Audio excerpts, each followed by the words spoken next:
പടിഞ്ഞാറേക്കല്ലട തിരുവാറ്റ ശ്രീ മഹാദേവർ ക്ഷേത്രത്തിലെ തിരുവാറ്റ മഹോത്സവത്തോടനുബന്ധിച്ച് വാസ്തുശാസ്ത്രവും ക്ഷേത്ര ഭവന നിർമ്മാണവും എന്ന വിഷയത്തെ ആസ്പദമാക്കി ഗവൺമെൻറ് അംഗീകൃത ലൈസൻസ്ഡ് സിവിൽ എഞ്ചിനീയറും വാല്യുവറും വാസ്തുശാസ്ത്രത്തിൽ ഡോക്ടറേറ്റും ഓൾ ഇന്ത്യ റേഡിയോ ഫെയിമുമായ ഡോക്ടർ കാവിള എം അനിൽകുമാറിന്റെ പ്രഭാഷണം നടന്നു.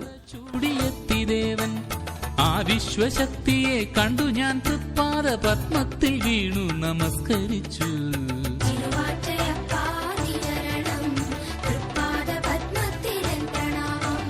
കുംഭശിവരാത്രി നോറ്റു ഞാൻ നിൽക്കുമ്പോൾ തിങ്കൾ കല ചൂടിയെത്തി ദേവൻ. ആ വിശ്വശക്തിയെ കണ്ടു ഞാൻ തൃപ്പാദ പത്മത്തിൽ വീണു നമസ്കരിച്ചു.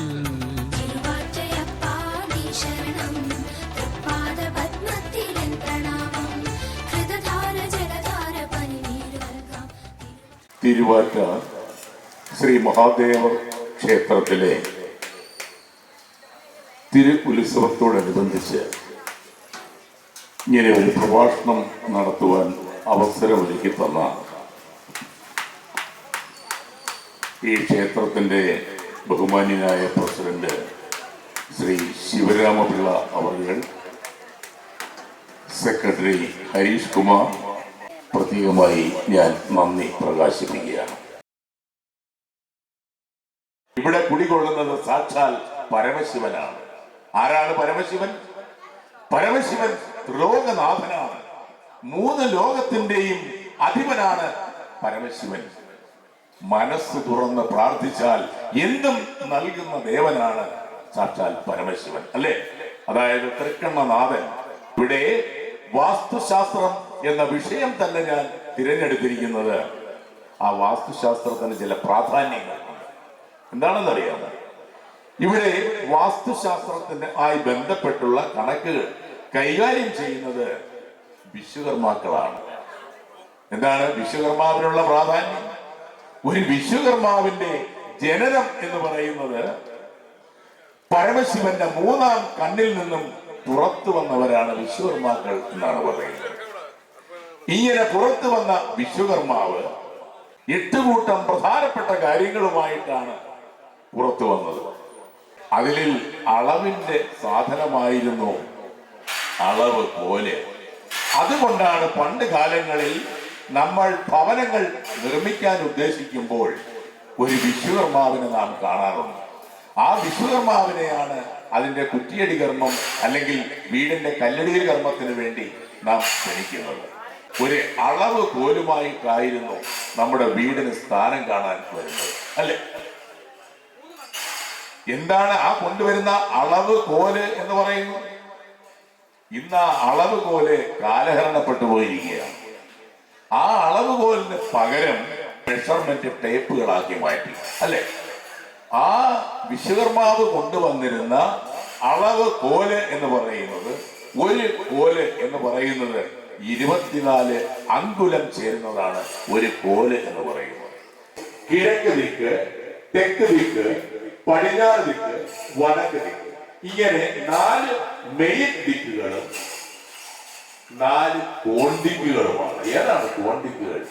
കിഴക്കിന്റെയും തെക്കിന്റെയും ഭാഗങ്ങൾ ഉൾക്കൊള്ളുന്നതായ കോൺദിക്ക്, തെക്കിന്റെയും പടിഞ്ഞാറിന്റെയും ഭാഗങ്ങൾ ഉൾക്കൊള്ളുന്നതായ ഒരു കോൺദിക്ക്, പടിഞ്ഞാറിന്റെയും വടക്കിന്റെയും ഭാഗങ്ങൾ ഉൾക്കൊള്ളുന്നതായ കോൺദിക്ക്, വടക്കിന്റെയും കിഴക്കിന്റെയും ഭാഗങ്ങൾ ഉൾക്കൊള്ളുന്നതായ കോൺദിക്ക്. ഇങ്ങനെ 4 മെയിൻ ദിക്കുകളും 4 കോൺദിക്കുകളും ഉൾക്കൊള്ളുന്നതാണ് അഷ്ടദിക്കുകൾ.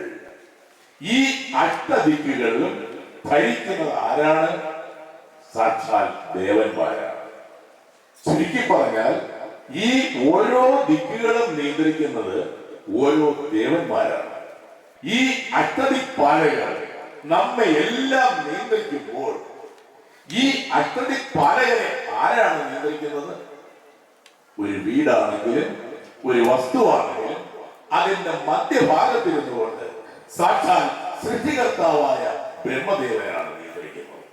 ബ്രഹ്മദേവൻ അറിയാതെ അഷ്ടദിക്പാലകർക്ക് ഒന്നും ചെയ്യാൻ പറ്റില്ല. അതേ സൃഷ്ടികർത്താവിന്റെ അതേ സ്ഥാനം തന്നെയാണ് നമ്മളുടെ വസ്തുക്കളുടെ ദേവനായ സാക്ഷാൽ വാസ്തു ഭഗവാന്റെ സ്ഥാനം. ഈ വാസ്തു ഭഗവാൻ എങ്ങനെയാണ് ഭൂമിയിൽ വന്നതെന്നറിയാം. ഈ വാസ്തു ഭഗവാൻ ഈ ഭൂമിയിൽ പതിച്ചത് എങ്ങനെയാണ്? പണ്ട് ദേവലോകത്ത് വെച്ച് പരമശിവനും അന്ധകാരൻ എന്ന ഒരു രാക്ഷസനുമായി മൽപ്പിടുത്തമുണ്ടായി എന്നാണ് പറയുന്നത്. ആ മൽപ്പിടുത്തത്തിൽ ഈ ത്രിലോകനാഥന്റെ 3 ലോകത്തിന്റെയും അധിപനായ സാക്ഷാൽ പരമശിവന്റെ ശരീരം വിയർത്തിട്ട് ആ ഒരു വിയർപ്പ് തുള്ളിയിൽ ഉടലെടുത്തതാണ് സാക്ഷാൽ വാസ്തുപുരുഷൻ. ഈ വാസ്തുപുരുഷൻ ദേവലോകത്ത് കിടന്നുകൊണ്ട് ദേവന്മാരെ എല്ലാം അങ്ങോട്ട് ശല്യം ചെയ്തതായി. അപ്പൊ ദേവലോകത്ത് കിടന്നുകൊണ്ട് ദേവന്മാരെ എല്ലാം ശല്യം ചെയ്തപ്പോൾ ദേവന്മാരെ ആരോടാണ് സങ്കടം ഉണർത്തേണ്ടത്? ദേവന്മാരെല്ലാവരും കൂടി സംഘടിച്ചിട്ട് സാക്ഷാൽ സൃഷ്ടികർത്താവായ ബ്രഹ്മദേവനെ അഭയം പ്രാപിച്ചിട്ട് പറഞ്ഞു, അല്ലയോ ബ്രഹ്മദേവ, ഞങ്ങൾക്കിവിടെ വസിക്ക വയ്യാതായിരിക്കുന്നു. ഇങ്ങനെ ഒരു സൃഷ്ടി നടത്തി ഈ ഒരു ഭൂതത്തെ ഇവിടെ ഇട്ടത് കൊണ്ടാണല്ലോ ഞങ്ങൾക്ക് വസിക്ക വയ്യാതായിരിക്കുന്നത്. ഇതിനൊരു പരിഹാരം കണ്ടേ കഴിയൂ. അവരുടെ ദേവന്മാരെ പിന്നെ ആരോടാണ് സങ്കടം ഉണർത്തേണ്ടത്? സൃഷ്ടികർത്താവായ ബ്രഹ്മദേവൻ ദേവന്മാരോട് പറഞ്ഞു, അല്ലയോ ദേവന്മാരെ, എനിക്ക് സൃഷ്ടി മാത്രമേ പറഞ്ഞിട്ടുള്ളൂ, സംഹാരം പറഞ്ഞിട്ടില്ല. അപ്പൊ എന്ത് ചെയ്യാനൊക്കെ? സംഹരിക്കാൻ പാടില്ല. എനിക്ക് സൃഷ്ടി മാത്രമേ പറഞ്ഞിട്ടുള്ളൂ. പക്ഷേ ദേവന്മാരെ രക്ഷിക്കണം. അതാരാണ് ചെയ്യേണ്ടത്? സാക്ഷാൽ സൃഷ്ടികർത്താവ് തന്നെയാണ്. അപ്പൊ സൃഷ്ടികർത്താവ് ഒരു പോംവഴി പറഞ്ഞു കൊടുക്കും. ഒരു കാര്യം ചെയ്യുക, ദേവന്മാരെ നിങ്ങളെല്ലാവരും കൂടി അവനെതിരെ യുദ്ധം ചെയ്യുക. ആ യുദ്ധത്തിൽ അവൻ തോക്കും. മഹാപരാക്രമശാലിയായ ഈ വസ്തുക്കളുടെ ദേവൻ എന്ന് പറയുന്ന വാസ്തുദേവൻ മഹാപരാക്രമശാലി അടിയറ പറഞ്ഞു ദേവന്മാരുടെ മുന്നിൽ. അപ്പോൾ പ്രത്യക്ഷപ്പെട്ടു. ആരാണ്? സൃഷ്ടികർത്താവ് പ്രത്യക്ഷപ്പെട്ടിട്ട് ചോദിച്ചു, അല്ലയോ അഹങ്കാരിയായ ഭൂതമേ, നിന്റെ ശല്യം തീർന്നോ? തൊഴികൈകളോട് എഴുന്നേറ്റ് നിന്നുകൊണ്ട് വാസ്തുപുരുഷൻ പറഞ്ഞു, അല്ലയോ ദേവ, എന്റെ എല്ലാവിധ അഹങ്കാരങ്ങളും ഞാൻ ശമിച്ചിരിക്കുന്നു. എന്റെ അഹങ്കാരം തീർന്നിരിക്കുന്നു. ശരി, ആയിക്കൊള്ളുക. ഇനി നിനക്ക് എന്ത് വരമാണ് വേണ്ടത്?